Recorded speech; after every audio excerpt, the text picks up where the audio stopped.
Se endividar no Brasil não é uma tarefa tão difícil. A soma do perfil consumista das pessoas, mais a falta de conscientização financeira e também propagandas encantadoras fazem com que qualquer escorregãozinho nas suas finanças te tragam grandes prejuízos financeiros. Se você quer aprender a sair das dívidas, esse vídeo é para você. Antes de tudo, claro, se inscreva no canal, ative as notificações, deixe aqui nos comentários qual é a sua maior dúvida sobre esse tema. O meu objetivo com esse canal é fazer você alcançar a liberdade financeira e viver de renda em até 10 anos. E para isso, existem alguns processos. E o primeiro deles é você sair do nível de dívidas descontroladas. Então, eu vou separar esse vídeo aqui em 3 etapas. O que você deve fazer antes do processo de quitação, durante a quitação e depois que você tiver quitado tudo, o que você deve fazer para nunca mais voltar para o nível de dívidas descontroladas. Então vem comigo para a gente falar sobre cada um desses tópicos. Antes do processo de quitação, a primeira coisa que você deve se atentar é que isso é uma fase. Com certeza, quando a gente está endividado, a parte mais difícil é o nosso emocional. No final das contas, todas as tempestades passam. Algumas mais rápidas, outras mais demoradas, mas todas passam. E com certeza, se você erguer a cabeça e seguir todos os passos que eu vou te mostrar aqui, em breve você vai sair desse nível de dívidas descontroladas. Então, erga a cabeça e siga todos os processos que eu vou te mostrar aqui, que rapidinho essa tempestade vai passar. O segundo passo é você começar a ter um controle do seu orçamento mensal. Não adianta nada você ganhar 50 mil reais e gastar 50 mil, ou ganhar R$1.000 e gastar R$1.000. No final das contas, o que importa é o quanto que você ficou mais rico ou mais pobre no final do mês. E muitas das vezes você pode até ter se perguntado já sobre onde foi parar meu dinheiro, por que o meu cartão de crédito está tão alto. Você sempre vai ter essa dúvida enquanto você não fizer o seu controle orçamentário. Isso por conta que 50 reais que você gasta aqui, 100 ali, 200 para lá, no final do mês, isso soma uma fortuna. Então entender seu orçamento vai ser um passo muito importante dentro dessa construção. E aproveitando, aqui embaixo desse vídeo tem um link para você baixar uma planilha de orçamento mensal totalmente gratuita, que com certeza já vai te mostrar bastante a projeção de fechamento anual também, para você começar a tomar as decisões embasadas em dados. Terceiro passo é você consolidar todas as suas dívidas. Eu sei que isso em primeiro momento pode parecer desesperador, porque pegar um papel e caneta e começar a somar exatamente tudo que você deve realmente não é muito agradável. Mas entender o tamanho do buraco vai ser muito importante nesse momento, até por conta do próximo passo, que é justamente escolher qual vai ser o seu foco. Agora que você já sabe exatamente para quem está devendo, pode ser um banco ou uma pessoa física, e qual é o valor, e também consolide a taxa de juros de cada uma dessas dívidas, você vai conseguir escolher de fato qual vai ser seu foco. Entenda, às vezes você deve para um banco X R$1.000, com uma taxa de juros de 2% ao mês, por exemplo, e para o banco Y R$500, com uma taxa de juros de 1%. Te pergunto, qual dessas dívidas você deve honrar primeiro? O seu foco sempre deve ser na que tem a maior taxa de juros. Por mais que a sua dívida no banco X é maior, ainda assim você deve pagar a que tem a maior taxa de juros. Isso por conta que, com os juros compostos, essas dívidas podem virar uma bola de neve. Então, a partir do momento que você definiu o seu foco para quitação, claro, escolhendo o banco ou a instituição ou a pessoa que você pode ter pegado dinheiro emprestado, escolha, claro, a que tem a maior taxa de juros e livre-se disso. No quinto passo, é uma escolha muito simples. No final das contas, você tem duas opções e escolha qual que vai ser a sua estratégia. Ou você vai ganhar mais do que você gasta, ou você vai precisar gastar menos do que você ganha. Nossa, Denis, mas isso parece a mesma coisa. Parece, mas não é. Ganhar mais do que você gasta é você entender que você tem um padrão de vida de gastar, um exemplo, R$10.000. Se você quer ter esse padrão de vida, então você precisa ganhar mais do que os 10 mil. Como que você pode fazer isso? Comece a pensar em estratégias para aumentar a sua renda, ou ser promovido no trabalho, ou conquistar uma renda extra, por exemplo. Isso vai facilitar com que você não precise diminuir o seu padrão de vida para honrar com seus compromissos financeiros. Agora, a segunda opção é você gastar menos do que você ganha. Eu nunca vou ser uma pessoa que vai te incentivar a fazer isso. Porque se você tem um salário, exemplo, de R$ 2.000, você vai precisar adequar os seus gastos a esse salário para sobreviver. Isso não me parece uma boa opção. Então, escolha qual vai ser a sua estratégia, mas claro que, como dica, busque evoluir pessoalmente, evoluir profissionalmente, para que você consiga aumentar a sua renda com rendas extras ou uma promoção no seu trabalho. Entenda, muitas pessoas vão falar para você que você deve empreender para ganhar mais. Mas calma, existe muita possibilidade, caso você seja CLT, de ser promovido no seu trabalho. Chega no seu chefe, converse com ele, entenda o que você tem que fazer para conseguir essa promoção. Qualquer chefe adora que o seu funcionário chegue e converse. Fala, olha, o que eu preciso fazer para evoluir? O que eu preciso fazer para subir de nível e conquistar o cargo de gerência, por exemplo? Ele com certeza vai gostar da sua pergunta e te passar o caminho. Basta você seguir que você vai conseguir uma promoção. Agora que você já sabe tudo o que você tem que fazer antes do processo de quitação e já ajustou qual que vai ser seu foco, vamos para cima, vamos resolver essa parada. Então, como primeiro passo, você deve partir para a renegociação.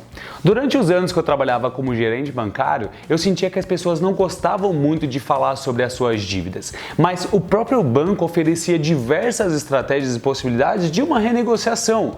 E às vezes você está pagando juros maior do que você deveria por conta de contratar um empréstimo em um momento onde a taxa de juros estava maior e você tem espaço para melhorar. De qualquer forma, você pode tentar renegociar essa dívida com o seu próprio gerente. Feito essa negociação e você conseguindo diminuir um pouquinho do valor da parcela, você não vai pegar a sobra, né? Imagina que você tinha R$ 1.000 de parcela mensal e você conseguiu reduzir para 700. Você não vai pegar os outros 300 e gastar esse dinheiro. Confie em você. O que você vai fazer é pegar esses R$ 300 e começar a antecipar as próximas parcelas, principalmente as parcelas futuras, o famoso de trás para frente.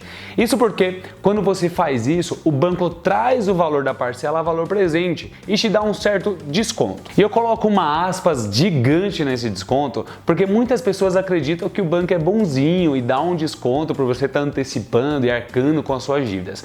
Mas isso não existe. Na verdade, existe uma resolução no Banco Central que, por conta dos juros serem projetados para o futuro e você estar pagando no presente, não pode se cobrar esses juros. Então, o que é feito no final das contas é trazer a dívida a valor presente. Por isso que você consegue antecipar com uma redução no valor. Segundo passo é você buscar trocar a dívida de banco. Pode parecer estranho quando você fala de pegar uma dívida de um banco e jogar para um outro, mas isso é totalmente comum. Isso porque os spreads bancários são tão grandes que mesmo fazendo uma renegociação com um outro banco, ainda existe margem de lucro e esse banco pode baixar um pouquinho o seu lucro para comprar sua dívida do outro banco e conseguir te ajudar fazendo essa operação. Então busque, se você tem uma dívida no banco X, vá lá no banco Y, tenta levar para lá, tenta conversar, afinal o não você já tem. Não custa nada tentar fazer essa renegociação direto com o setor bancário. Depois disso, no terceiro passo, você precisa ser disciplinado. Aí eu sei que é uma parte difícil, porque depois que você tiver feito uma renegociação, é importante você cumprir com seus compromissos financeiros. Imagine a seguinte situação. Uma pessoa pegou um empréstimo de R$ 5.000. Ela colocou R$ 5.000 no bolso, mas ela está devendo 8 para o banco. E dentro das parcelas mensais, ela conseguiu pagar R$ 3.000. Só que o novo saldo devedor dela não vai ser os 5.000, porque ela já pagou 3 dos 8. Na verdade, o saldo devedor dela atual são 8.000.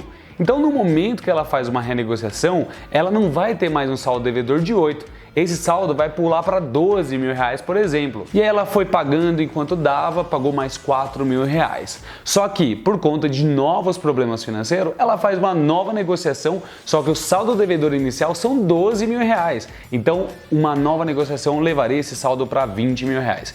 Isso é o efeito bola de neve. Então, vamos combinar o seguinte: se você fizer uma renegociação, você pague. Se você não conseguir pagar, fique em paz que daqui a pouquinho eu vou falar o que você vai fazer, porque no final das contas, nesse exemplo, às vezes o cliente já pagou 3 vezes do que ele pegou emprestado e ainda está devendo 4 vezes o valor. Isso me leva ao quarto passo, que é cortar gastos. Porque, infelizmente, você está num momento de dívidas descontroladas. Tem alguns luxos que você vai ter que deixar para depois, porque senão você sempre vai ficar nesse degrau. Então, por mais que eu quero que você busque renda extra para aumentar a sua capacidade financeira, é importante cortar gastos para se livrar logo dessas dívidas e começar a usar os juros compostos ao seu favor, não mais contra você, como no exemplo que eu acabei de mencionar. O quinto passo você pode encontrar no Feirão Limpa Nome do Serasa. Existe um site que é o Serasa Consumidor, que você consegue entrar lá, cadastrar o seu CPF, cadastrar uma senha para você,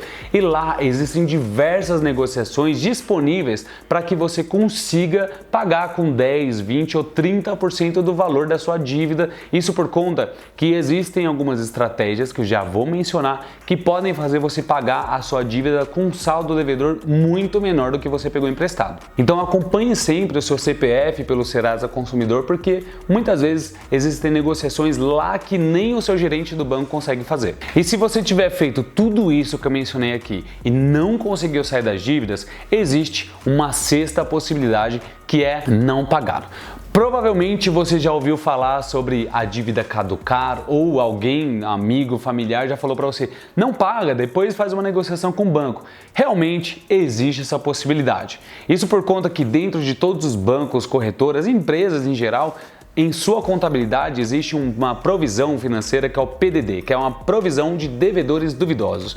Nesse momento, o banco ou a instituição financeira já não sabe mais se você vai pagar esse dinheiro. E muitas das vezes, no exemplo que eu falei das renegociações, você já pagou tudo o que devia e ainda tem um saldo devedor lá. Então, por conta que na instituição financeira existe essa provisão de devedores duvidosos, e se você estiver nesse momento, qualquer 10, 20 ou 30% de alguma coisa é melhor do que 100% de nada. É claro que vale lembrar que o seu nome vai ficar no Serasa, você vai ter dificuldades com essa instituição, você sempre vai ter uma dívida interna, por mais que não aparece mais fora, ainda assim tem uma dívida interna dentro da instituição, você nunca mais vai conseguir nada, mas existem casos em que a única saída é essa. Enfim, depois de todas essas dicas do que fazer antes e durante o processo de quitação, chegou a hora de saber o que você deve fazer depois dessas negociações. Não tenho dúvidas de que você vai conseguir sair das suas dívidas em até um ano e avançar para o próximo nível, que é o ponto de equilíbrio. Começou a fechar no 0 a 0 ali, já tem as dívidas controladas, e calma que a gente vai falar muito sobre isso nos próximos vídeos. E chegou a hora de saber o que você vai fazer depois desse processo de quitação, que é o primeiro passo: continuar fazendo o seu controle orçamentário. Agora você não tem mais dívidas, agora você não tem mais desculpas para fazer acompanhamento orçamentário, para poder tomar melhores decisões financeiras e começar a se tornar um investidor. Eu entendo que existem pessoas que não têm de onde reduzir os seus gastos mensais. Eu entendo que às vezes tem muito custo com remédios, com animais de estimação, ou de repente com imprevistos que estão aí e podem acontecer, mas é importante sempre buscar também fontes de renda extra e empreendedorismo, que eu tenho certeza que vai colaborar com você nessa jornada. O segundo passo é você manter a sua disciplina. Depois que você teve disciplina para pagar todos os meses as parcelas ali da sua dívida e etc., aproveite a disciplina que você conquistou e pegue esse mesmo valor para aportes agora em investimentos, porque você vai novamente usar os juros compostos ao seu favor.